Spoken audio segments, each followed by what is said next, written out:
Hello everyone, in today's video we will continue our chapter cost of capital.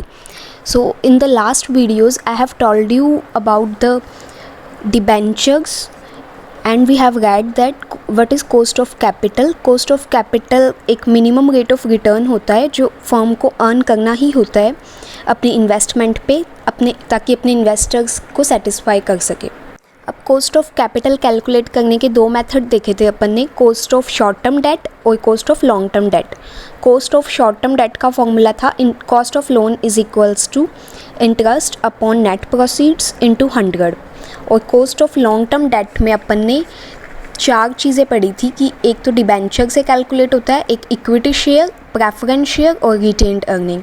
तो debenture का अपन पढ़ चुके हैं, अभी अपन पढ़ेंगे प्रेफरेंस शेयर्स का कैसे निकलता है। एकदम छोटा सा टॉपिक है, let's continue.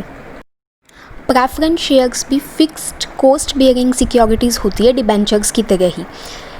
So what is cost of preference share capital? An amount paid by company as dividend to preference share holder is known as cost of preference share capital. एक amount जो company pay करेगी dividend के तौर में preference share holder को, वो होती है cost of preference share capital.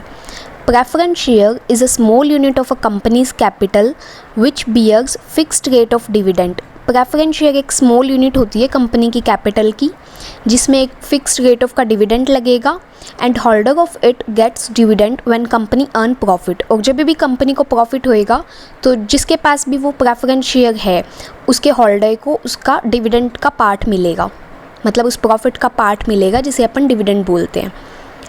Dividend payable is not a tax deductible amount, so there is no tax adjustments required for comparing with cost of date.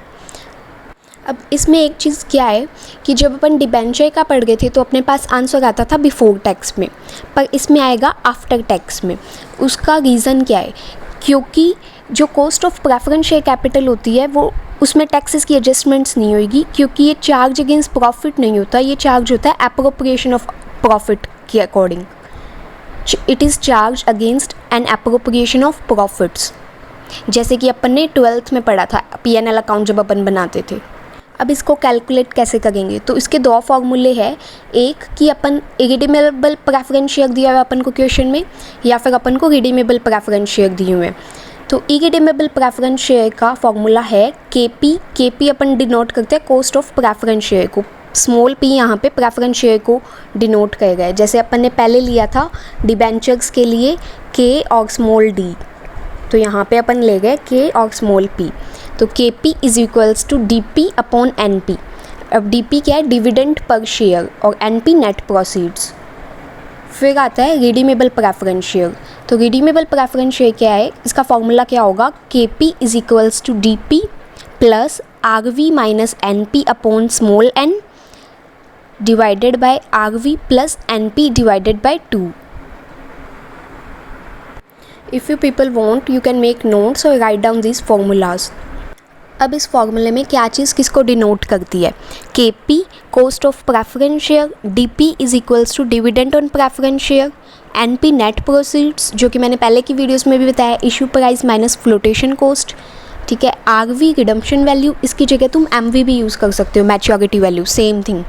Small N denotes period of preference share जो कि question में given होता है generally, ठीक है। अब इसमें एक और चीज़ क्या है कि अपन जब आंसर निकालेंगे तो वो आएगा आफ्टर टैक्स, और अगर क्वेश्चन में बोल दिया कि आपको बिफोर टैक्स निकालना है तो आप क्या करोगे? आंसर को डिवाइड कर दोगे 1 माइनस टैक्स रेट से, या फिर जो भी आंसर आया आपका आफ्टर टैक्स का तो उसको मल्टीप्लाई कर देना 1 divide by 1 minus tax rate में से।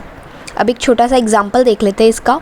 A company issues 20,000 irredeemable preference share eight 8% whose face value is ₹50 each at 4% discount. Find out the cost of preference share capital. अब कंपनी इशू कितने के फेस वैल्यू के करेगी है? 50 rupees के, ठीक है। और अपन को डिस्काउंट कितना दिया हुआ है? 4%। तो यानी कि 50 इंटू 4/100 डिस्काउंट निकाल लिया अपन ने 2 rupees. Dividend on preference share कितना है अपना कि अपन को 50 फेस वैल्यू दिया हुआ है, डिविडेंड कैसे निकालेंगे अपन, और 8% दिया हुआ है। तो जैसे अपन इंटरेस्ट निकालते थे तो 50 का 8% निकाल लेंगे, 50 into 8 divide by 100, 4 rupees dividend आ गया। फिर अपन कैलकुलेट करेंगे नेट प्रोसीड्स। तो नेट प्रोसीड्स कैसे निकालते हैं अपन, फ्लोटेशन कॉस्ट को माइनस करके। फ्लोटेशन कॉस्ट इसमें है ही नहीं, तो फेस वैल्यू ले लेंगे 50 रुपीज़, पर डिस्काउंट भी है 2 रुपीज़ का, तो वो माइनस कर देंगे 2 रुपीज़, तो ये आ गया 48। अब अपन वही cost of preference share capital का फॉर्मूला लगा देंगे, KP is equals to DP upon NP, क्योंकि इरेडीमेबल प्रेफरेंस शेयर है तो ये वाला फॉर्मूला लगेगा। ठीक है, अब डिविडेंड पर शेयर अपन ने निकाला था 4 रुपीज़ और नेट प्रोसीड निकला था 48, तो 4 divide by 48 is equals to 8.33%। Okay, next video में अपन पढ़ेंगे equity share capital. Thank you so much and do subscribe our channel for daily updates. Thank you.